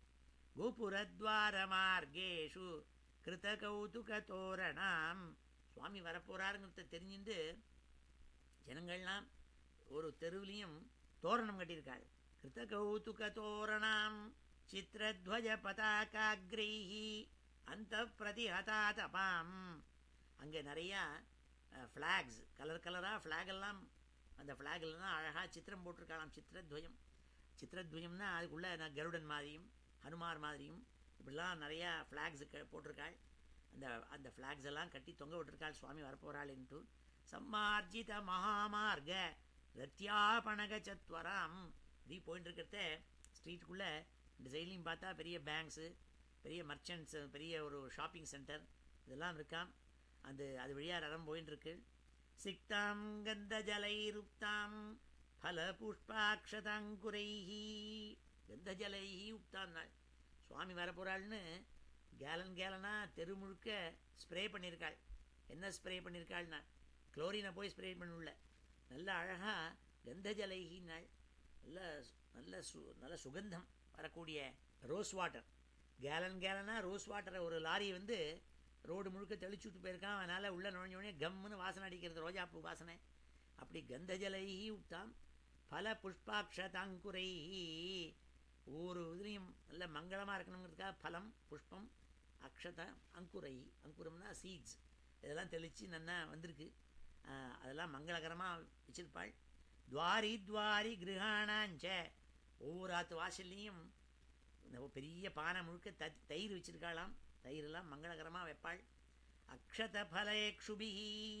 பெரிய பானையில் நிறைய அக்ஷதையை வச்சிருக்காளாம். அக்ஷதஹானா என்ன அர்த்தம்னா க்ஷதம்னா புரோக்கன்னு அர்த்தம். க்ஷேத்தம்னா நாட் புரோக்கன்னு அர்த்தம். அக்ஷதா எது மங்களகரமான அக்ஷதைன்னா ரைஸ் ஃப்ளேக்ஸ் இருக்கு இல்லையா, அது நல்லா ஒடிஞ்சு ஒரேடியாக உப்புமா பண்ணுறது தான் லாய்க்கு. இது மங்களகரமாக இருக்குல்ல. அதனால தான் பெரியவாள் மகாபெரியவாள் சொல்லுவாள், நல்லா கை குத்தின அரிசி கை உட்காந்து பொறுக்கி உடையாத அரிசியாக பார்த்து பொறுக்கி அதை ஒரு பேக்கில் கொண்டாங்கோ, அந்த மந்திராட்சத்தை எல்லாருக்கும் தரணும்பாள். அதுக்காக எல்லோரும் எடுத்துன்னு போவாள். பெரியவாளை பார்க்க போகிறத எல்லோரும் ஆற்றுல கைக்குத்தல் அரிசி எடுத்து அதை கண்ணாடியை போட்டுன்னு ஒரு பாட்டியம்மா அதில் இருக்கிற ஒன்று ஒன்றும் புரோக்கன் இல்லாமல் இருக்கான்னு பார்த்து அக்ஷதையை எடுத்து வச்சுப்பள். அவள் பெரியவாளை பார்க்க போவள். கையில் ஒரு பேக்கில் கொண்டு நான் தான் கையால் எல்லாத்தையும் எடுத்து வச்சுருக்கேன், இதில் அக்ஷதை இருக்குது. அக்ஷதைன்னா நாட் புரோக்கன்னு அர்த்தம். பெரியவா சந்தோஷப்படுவாள். இன்னும் பெரிய $1 million கொடுத்த மாதிரி அதை எடுத்து வச்சுட்டு அதுதான் மந்திராட்சதையாக எல்லாருக்கும் கொடுப்பாள். அப்படி அக்ஷதாகனா அன்புரோக்கன்னு அர்த்தம். அப்படி அன்புரோக்கனாக இருக்கப்பட்ட சீட்ஸ் தான் மங்களகரம். தத்யக்ஷத பலேக்ஷுபிஹி. நல்ல பழங்கள். இக்ஷுபின்னா கரும்பு. இந்த கரும்பெல்லாம் தோரணமாக கட்டியிருக்காள் வாசலில். இதெல்லாம் மங்களமாக இருக்கும் பார்க்குறதுக்கு. அலங்கிருதாம் பூர்ண கும்பை. பூர்ண கும்பத்தை ஒவ்வொரு வாசல்லையும் வச்சுருக்காளாம். தண்ணி ஜலத்தை ருப்பி தங்க குடத்தை சுவாமி வரப்போகிறாள்னு ஒவ்வொரு வீட்டு வாசல்லையும் வச்சுருக்காளாம். சுவாமி அதை அப்படி கண்ணால் பார்த்துன்னு போவாள். அவள் ஒவ்வொருத்தரையும் எடுத்துக்க முடியுமா சுவாமியால்? பலிபிர் தூபதீபகைஹி. பலிபிஹி. ஒவ்வொரு ஆற்று வாசல்லையும் ப்ரெசன்டேஷன் கிருஷ்ணனுக்காக வச்சுருக்காள். சுவாமி வராளே, அவருக்கு ப்ரெசன்டேஷன் நம்ம ஆற்றுலேருந்து கொடுக்கணுங்கிறதுக்காக. நிஷம்ய பிரேஷ்டமாயாந்தம் வசுதேவோ மகாமனாக. இன்னும் யார் எதிர்கொண்டு அழைக்க வந்திருந்தாள் நாள்? சுவாமியோட அப்பா ஜனக பிதா வசுதேவர். அவர் குழந்தை கிருஷ்ணனை பார்க்க போகிறோமே, ரொம்ப நாள் ஆகிடுத்தே. ஏன்னா பாவம் அவர் பிறந்ததுலேருந்தே சுவாமியை கொண்டு விட்டுட்டார். அதனால் அவர் வளர்க்கலை. அதனால் அவருக்கு ரொம்ப ஆசை, கிருஷ்ணர் வந்திருக்காரே, இனிமேல் ரிட்டையர்மெண்ட்டில் கிருஷ்ணனோட கூட இருக்க போகிறோமேன்னு சந்தோஷம் அவருக்கு.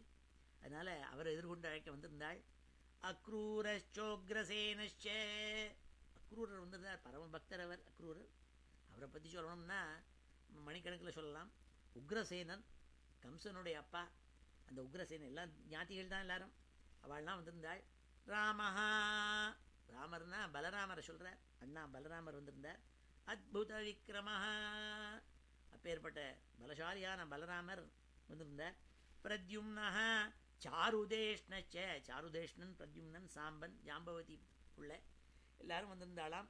பிரகர்ஷவேகோச்சதிஷ சயனாசன போஜனாக வாரணேந்திரம் புரஸ்கிருத்திய பிராமணை சுமங்கலைஹி.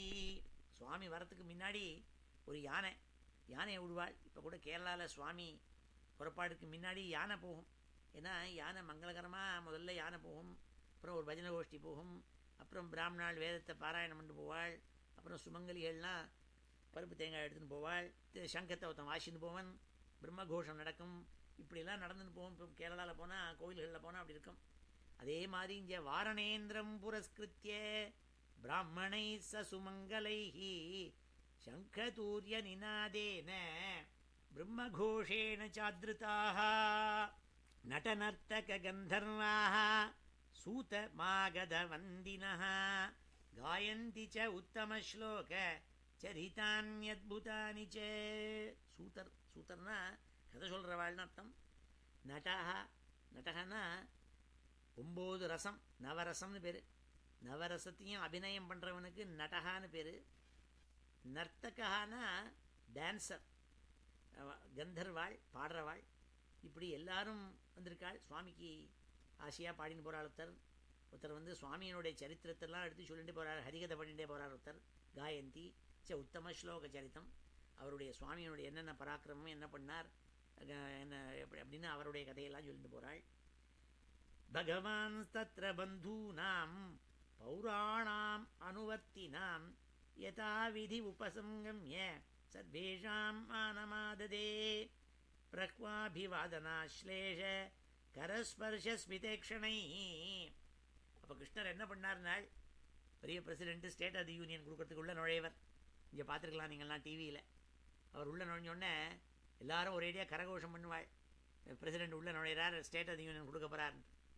உள்ளே நுழையத்தே சில பேரை வந்து அப்படி கையை குலுக்குவர், சில பேரை அப்படி கை தூரக்கேந்து கையை ஆட்டுவர், சில பேரை ஒரு விரலால் கட்டினா நோட்டீஸ் டியூனும்பர், சில பேரை ஒரு சிரிப்பர். இப்படி யாரெல்லாம் பெரிய சீஃப் ஜஸ்டிஸ்னால் அவங்ககிட்ட போய் கையை தட்டுவர், கையை குலுக்குவர். அப்புறம் வேறு யாரானும் இவருக்கு டொனேஷன் ஒரு 5 ரூபா பணம் கொடுத்தவன் தூரக்கு இருந்தான்னா தூரக்கேந்து பார்த்து கை சிரிப்பவர். இப்படி அவளுக்கு தகுந்த மாதிரி அவர் ரெஸ்பாண்ட் கொடுப்பார்.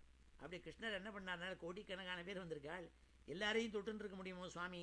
முடியாது.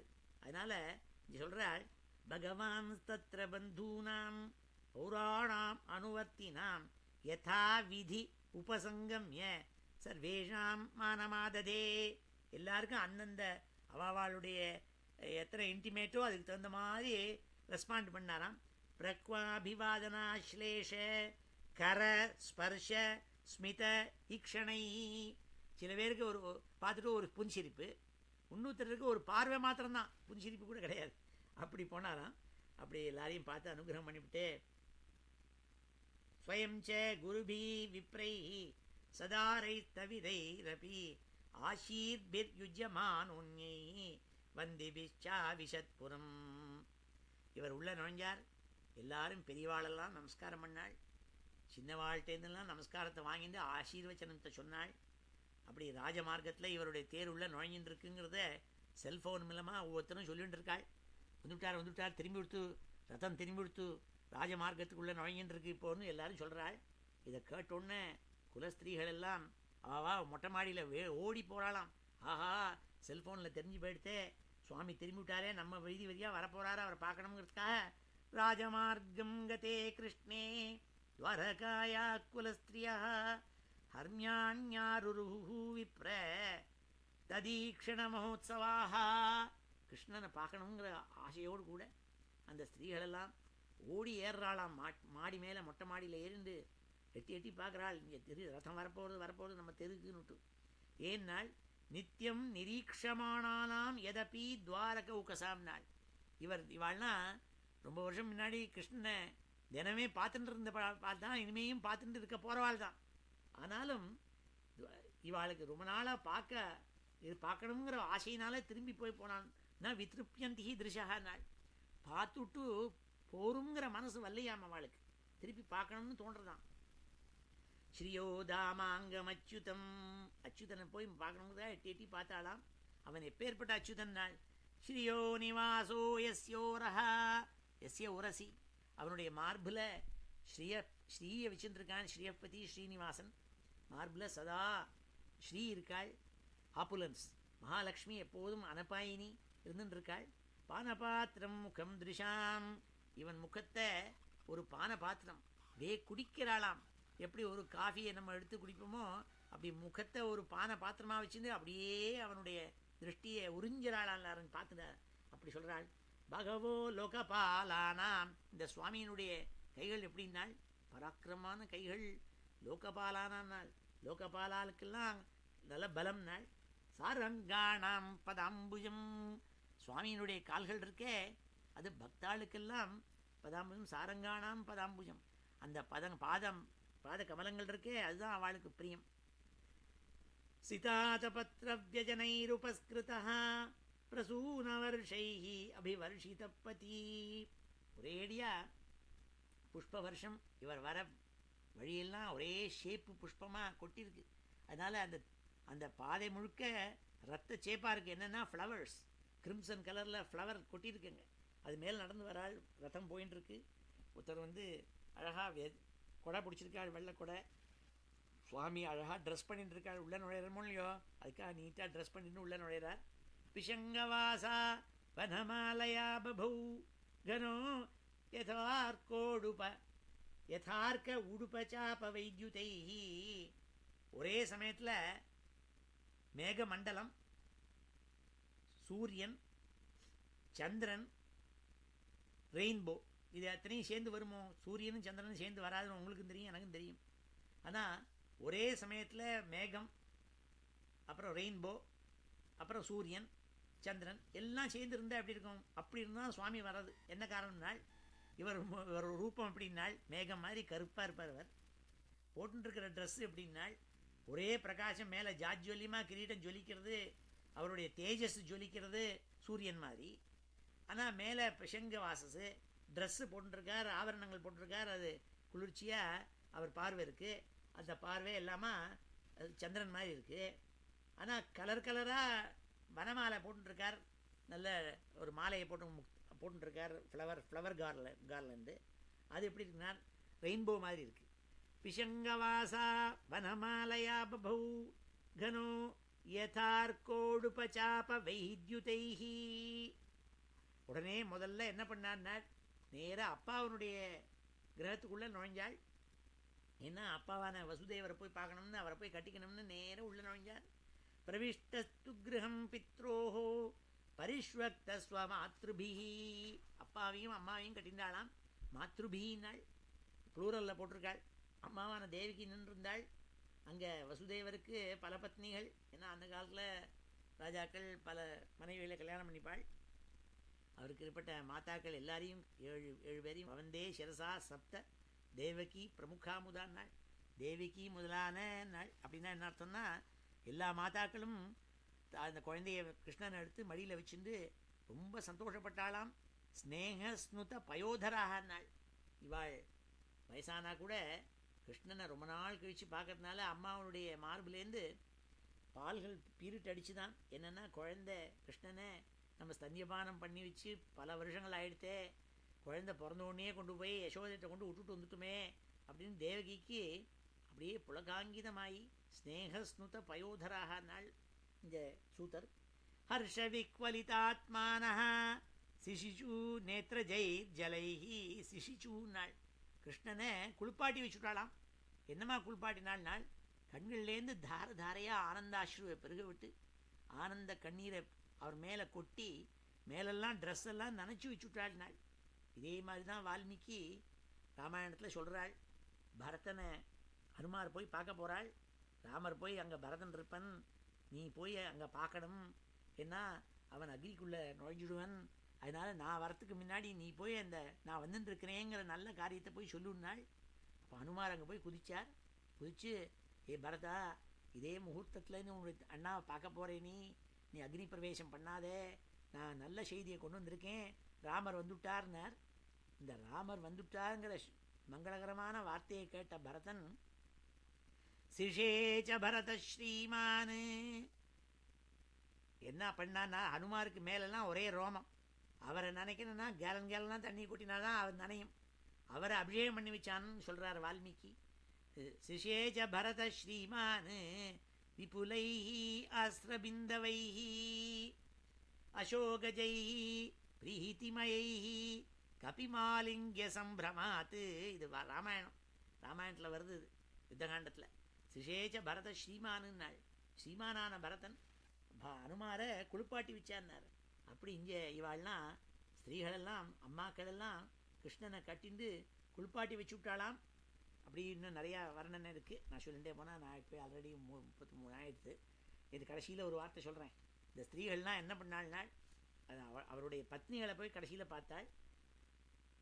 பத்னிகள்லாம் என்ன பண்ணாள்னா, கிருஷ்ணர் இத்தனை நாள் கழிச்சு வந்திருக்கார், எங்கெங்களோ இருந்துட்டு ஹஸ்தினாபுரத்துலையும் இருந்துட்டு வந்திருக்கார், இத்தனை நாளாக நம்மளுடைய பர்த்தாவை பார்க்கலேன்னு 16,000 பத்னிகள். அவள் எல்லாரும் முதல்ல குழந்தைகளை அனுப்பிச்சாலாம்.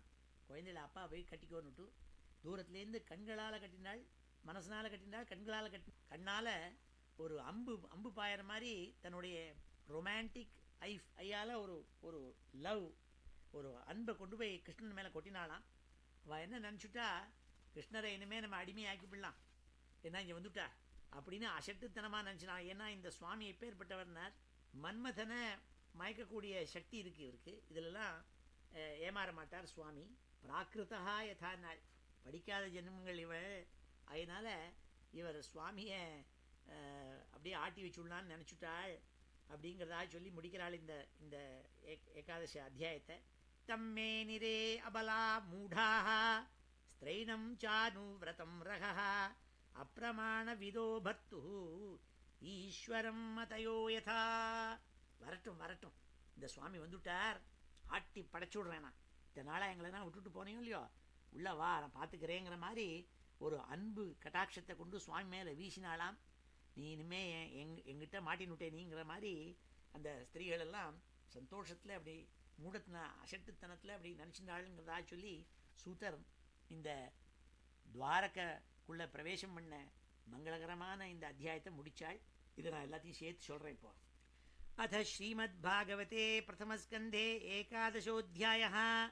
सूत उवाच आनत्तान् सौपव्रज्य स्मृतान् जनपदान् स्वकान् दध्मौ दरवरं तेषां विषादं शमयन्निव स उच्चकाशे धवलोदरोदरो अपि उरुक्रमस्याधरशोणशोणिमा दाध्मायमानः करकञ्जसम्पुटे यथाब्जखण्डे कलहंस उत्स्वनः तमुपश्रुत्य निनदं जगद्भयभयावहं प्रत्युद्ययुः प्रजाः सर्वाः भर्तृदर्शनलालसाः तत्रोपनीतबलयः रवेर्दीपम् इवादृताः आत्मारामं पूर्णकामं निजलाभेन नित्यदा प्रीत्युत्फुल्लमुखाप्रोचुः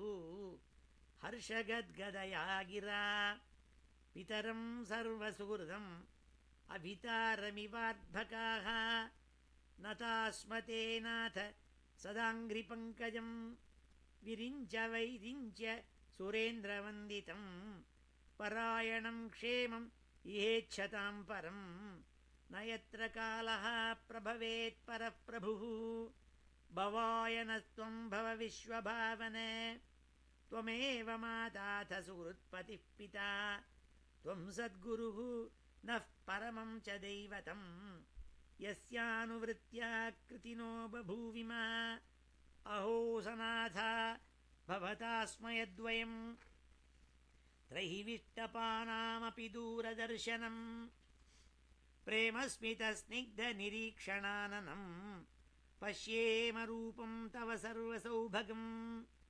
यर्ह्यम्बुजाक्षापससार भो भवान् कुरून्मधून्माथ सुहृद्दिदृक्षया तत्राब्धकोटिप्रतिमक्षणो भवेत् रविं विनाक्ष्णोरिव नस्तवाच्युत कथं वयं नाथ चिरोषिते त्वयि प्रसन्नदृष्ट्याखिलतापशोषणं जीवेम ते सुन्दर हासशोभितम् अपश्यमानावदनं मनोहरम् इति चोदीरिता वाचः प्रजानां भक्तवत्सलः शृण्वानो अनुग्रहं दृष्ट्या वितन्वन् प्राविशत्पुरम् मधुभोजदशार्हार्ह कुकुरान्धकवृष्णिभिः आत्मतुल्यबलैर्गुप्तां नागैर्भोगवतीमिव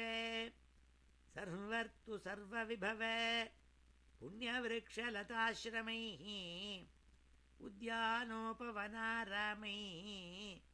वृतपद्माकरश्रियं गोपुरद्वारमार्गेषु कृतकौतुकतोरणाम् चित्रध्वजपताकाग्रैः हन्तप्रतिहतातपाम् सम्मार्जितमहामार्ग रथ्यापणकचत्वराम् सिक्ताम् गन्धजलैरुक्ताम् फलपुष्पाक्षताङ्कुरैः द्वारि गृहाणाञ्च दध्यक्षतफलेक्षुभिः अलङ्कृताम् पूर्णकुम्भैः बलिभिर्धूपदीपकैः निशम्य प्रेष्ठमायान्तम् वसुदेवो महामनाः अक्रूरश्चोग्रसेनश्च रामश्चाद्भुतविक्रमः प्रद्युम्नश्चारुदेष्णश्च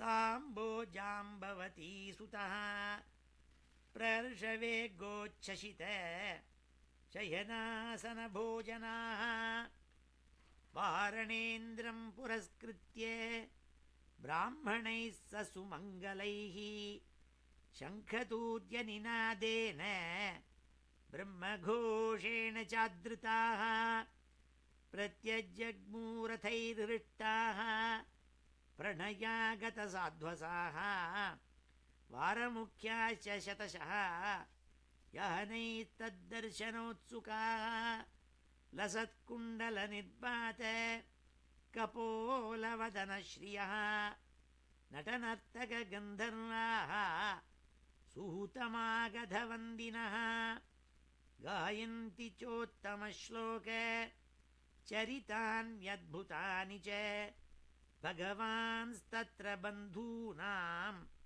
पौराणाम् अनुवर्तिनां यथा विद्युपसङ्गम्य सर्वेषाम् आनमादधे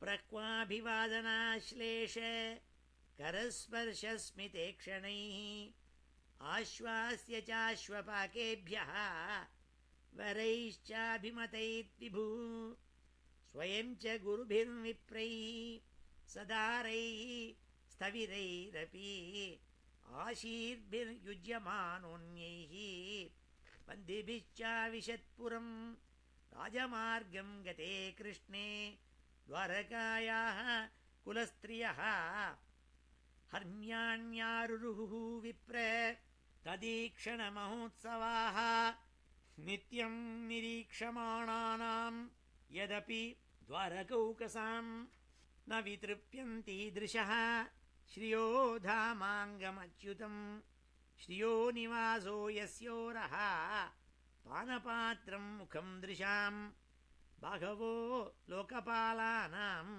सारङ्गाणां पदाम्बुजं सितातपत्रव्यजनैरुपस्कृतः प्रसूनवर्षैरभिवर्षितः पथि पिशङ्गवास वनमालया बभौ घनो यथार्क उडुप चापवैद्युतैः प्रविष्टस्तु गृहं पित्रोः परिष्वक्तस्वमातृभिः ववन्दे शिरसा सप्त देवकी प्रमुखा मुदा ताः पुत्रमङ्कमारोप्य स्नेहस्नुतपयोधराः हर्षविह्वलितात्मानः शिशिचुः नेत्रजैर्जलैः अथाविशत्स्वभवनं सर्वकाममनुत्तमं प्रासादायत्र पत्नीनां सहस्राणि च षोडश पत्न्यः पतिं प्रोष्य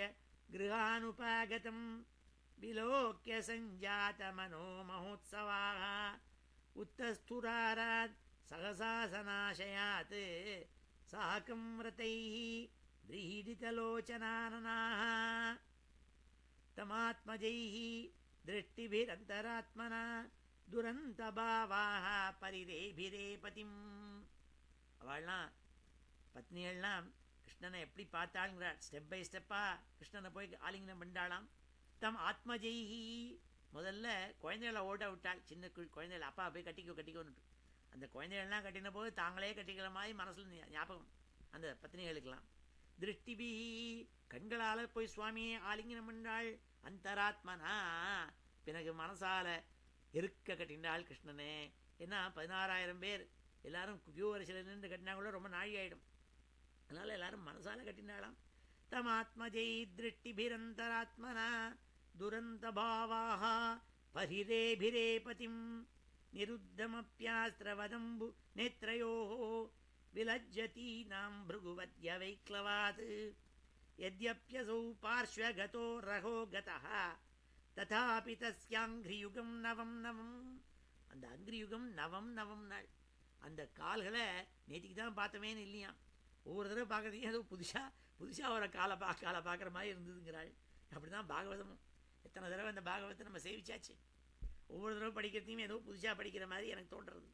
பதே பதே கேவா விரமே தத்பதாத் சலாபி ஸ்ரீஹி ந ஜஹாதி கர்ஹிசித் ஏவம் நிருபாணாம் க்ஷிதிபாரஜன்மனாம் அக்ஷௌஹிணீபிஹ பரிவிருத்த தேஜசாம் விதாய வைரம் ஸ்வசனோ யதானலம் மிதோ வதேனோ பரதோ நிராயுதः ச ஏஷ நரலோகேஸ்மின் அவதீர்ணஸ்வமாயயா பிரேமே ஸ்ரீரத்னகூடஸ்தः பகவான் பிராகிருதோ யதா. பகவானான பரபிரம்மமான அந்த கிருஷ்ணன் பிராகிருதம் மாதிரி சாதாரண மனுஷன் மாதிரி அந்த ஸ்திரீகள் தன்னுடைய பத்னிகளோடு கூட ரமிச்சுட்டு இருந்தாள்ங்கிறாள். 16,000 ஸ்திரீகளுக்கும் 16,000 கிருஷ்ணனாக இருந்தாள் ஒவ்வொரு மாளிகையிலையும். உத்தாமபாவ பிஷுநாமலவல்குஹாச தீடாவலோக நிஹதோ மதனோபியாசாம் சம்முஹ்ய சாபம் அஜஹாத் பிரமதோத்தமாஸ்தா யஸ்யேந்திரியம் விமதித்தும் குஹகைர்நசேகுஹு. சுவாமியை விமதித்தும் நாள், அவருடைய மனசை கலக்க முடியாது. இவா என்ன பண்ணாள் நாள், இந்த சுவாமியை எப்படி ஜெயிக்கணும்னு ஒரு அம்பை விட்டாள் நாள். எந்த அம்புன்னாள், கண்களால் ஆப்பட்ட அம்பு இருக்கே ஆரோ, அந்த ஆரோவை போய் சுவாமி மேலே விட்டாளாம். சம்மூஹ்ய சாபம் அஜஹாத்து. அஜஹாத்துன்னாள். அஜஹாத்துன்னா சுவாமியை வீழ்த்த முடியலேன்னு அர்த்தம். இவா ட்ரை பண்ணினாலும் தே ஃபெயில்டு. யஸ்யேந்திரியம் விமதித்தும் குஹகை நசேகுஹு தமயம் மன்யதே லோகஹ சசங்கம் அபி சங்கினம் ஆத்மௌபம்யேன மனுஜம் வியாப்ருண்வானம் யதோ அபுதஹ எததீஷனமீஷஸ்ய பிரகிருதிஸ்தோபி தத்குணைः ந யுஜ்யதே சதாத்மஸ்தைः யதா புத்திஸ்ததாஸ்ரயா தம்மே நிரே அபலா மூடாः. வள்ள மூடாள் ஜெயிச்சுட்டோங்கிறதா நினச்சிட்டு இருக்காள். சுவாமியை ஜெயிக்க முடியுமா? முடியவே முடியாது. ஸ்ரீஹீனம் சானுவிரதம் ரஹः அப்பிரமாண விதோ பர்த்து ஈஸ்வரம் மதயோ யதா. ஓம் இது ஸ்ரீமத் பாகவதே மகாபுராணே பிரதமஸ்கந்தே ஸ்ரீகிருஷ்ணத்வாரகா பிரவேசோ நாம ஏகாதசோऽध्याय. ஸ்ரீ ஹரே நமः. ஓம் நமோ பகவதே வாசுதேவாய. ஸ்வஸ்தி பிரஜாभ्यः பரிபாலயந்தாம் न्याय्येन मार्गेण महीं महिषाः गोब्राह्मणेभ्यः शुभमस्तु नित्यं लोकाः समस्ताः सुखिनो भवन्तु. काले वर्षतु पर्जन्यः पृथिवी सस्यशालिनी देशोऽयं क्षोभरहितः ब्राह्मणाः सन्तु निर्भयाः. मङ्गलं यादवेन्द्राय महनीयगुणाब्धये वसुदेवतनूजाय वासुदेवाय मङ्गलम्. वेदवेदान्तवेद्याय मेघश्यामलमूर्तये पुंसां मोहनरूपाय पुण्यश्लोकाय मङ्गलम्. मुचुकुन्दमहानन्द दायिने परमात्मने रुक्मिणी परिणेत्रे च सबलायास्तु मङ्गलम्. द्वारकापुरवासाय हारनूपुरधारिणे सत्यभामा समेताय नरकघ्नाय मङ्गलम्.